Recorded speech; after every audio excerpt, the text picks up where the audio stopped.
Tom, the floor is yours. Hi everyone, I am Tom Holland. You might recognize me as your friendly neighborhood Spider-Man, and I am here to tell you that Spidey's back for an all-new adventure in Spider-Man No Way Home. I know people say this a lot, but I mean it when I say that you're gonna see things in this movie that you've never, ever seen before. I'm talking about pumpkin bombs, sandstorms, the multiverse, which, okay, you might have seen them before, but I promise, not like this and not together. Also, Peter Parker is finally heading off to college and the word is out. So yeah, everyone knows that he is Spider-Man. So throw your fan theories out the window. They're probably not true, or are they? And get ready to see one of the most ambitious films we've ever made. An incredible story with lots of heart, laughter, high-flying action, mind-blowing effects, and some insane villains. No Way Home is the culmination of the Homecoming trilogy and the start of a multiverse of possibilities. Now I have the honor of introducing some legends. Please enjoy this exclusive panel with my dear friends Alfred Molina, Willem Dafoe, and Jamie Foxx here at CCXP. Whoa! Oh my God! This is amazing! What excited you most about returning to Spider-Man franchise and reprising these iconic roles? You know what, I was excited knowing Amy for years, man, and knowing what she's done with this franchise, and she was explaining to me it was gonna be hot, you know, and I didn't have to be blue and things like that as far as my character was concerned, so you're gonna be a little more hip and whatever like that, and I get a chance to hang out with these... What are you looking at? You told me, these incredible thespians. But I mean, to walk on set, man, and to see these guys, I literally like bowed to them, and we just been having a ball. Willem, how about you? Willem? You know, when I heard it, I thought, wow, that's pretty nutty. I got speared pretty good in the first film, but I thought, okay, they can figure out a way to bring me back. But it was really the pitch. And like Jamie, I know Amy's history. She walked me through it, and then John, the director, kind of pitched the whole idea before I read a script. And it sounded like a lot of fun and a good solution.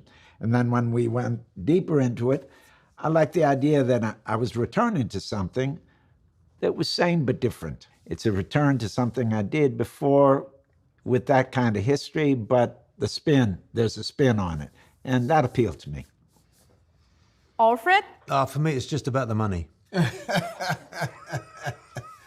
Oddly enough, Willem and I were kind of joshing the other day about how 20 years since his first Green Goblin, 17 years since my first time as Doc Ock, and these are the longest options that a studio has ever exercised on actors. You know, it's like we've been waiting. But it's the material, the pitch was excellent, and to be honest, when the idea was first suggested, my first thought was, hang on, I'm 17 years older, I've got chins, I've got wrinkles, you know, I mean, what are they going to do? And then, of course, I suddenly realized, wait a minute, they've got the technology. This isn't going to be a problem. But it's been very nice to come back to something that is familiar, but at the same time completely new, because the technology has moved on phenomenally since in the last couple of decades, you know, and so that's it's kind of still exciting. How did it feel to put the costume back on? You want to know the truth? Nobody knows how uncomfortable those costumes are. But they look good. We are actors. You forget about the discomfort, and, you know, it's part of it. But the costumes are much more comfortable than they were before. I remember the initial fitting to create the costume for the Green Goblin. I stood there for 8 hours, and they put different preformed pieces on me. Now, they scan me, and they can design it, and then make the costume, and then try it on me. It's a huge leap in the technology. And they're more flexible. We can do more things with them. Also, I don't know how much we want to fool with spoilers, but... Oh, we love spoilers. The look's a little different. Old Norman and the Goblin are further down the line, and they have a few more tricks up their sleeve. So it's not an exact... there have been upgrades on the costume, let's say. Alfred, how about you?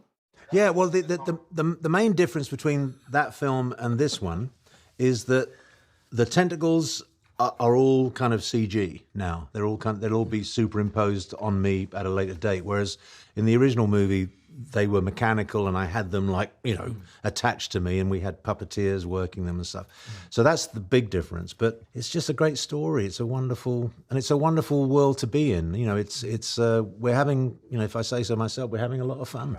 A lot of fun. Jamie? I'm happy we got a brand new start, a brand new look.